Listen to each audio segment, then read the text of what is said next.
महादेव जानकर साहेब राष्ट्रीय समाज पक्षाचे राष्ट्रीय अध्यक्ष हे आपल्याला संबोधित करणार आहेत।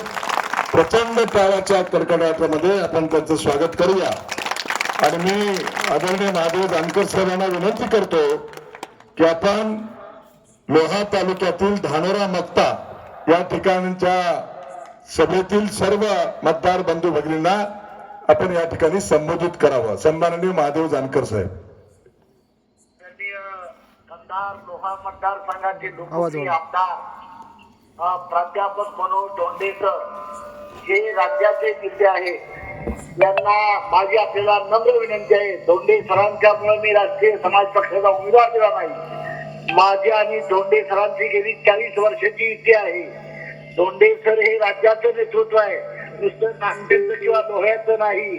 माझी आपल्याला कळकळीची विनंती आहे, तमाम बहुजन समाजाला, धनगर, हटकर, साळी, माळी, कोळी समाजाला हा ओबीसीचा नेता आहे, बुलंद आवाज आहे।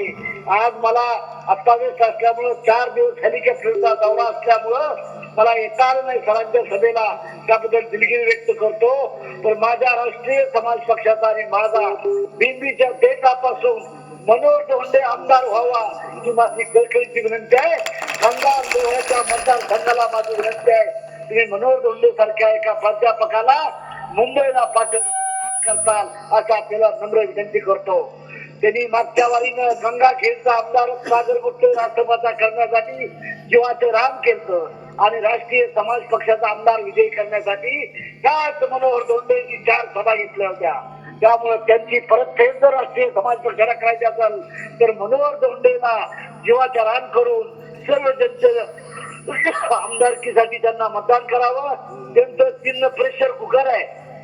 हा माणूस राज्याचा नेता आहे, जबाबदार आहे, एक तालुक्याचा नेता नाही तर हा जिल्ह्याचा राज्याचा नेता आहे।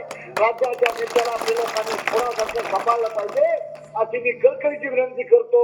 आणि बरोबर धोंडे सर, तुम्हाला मी शुभेच्छा देतो।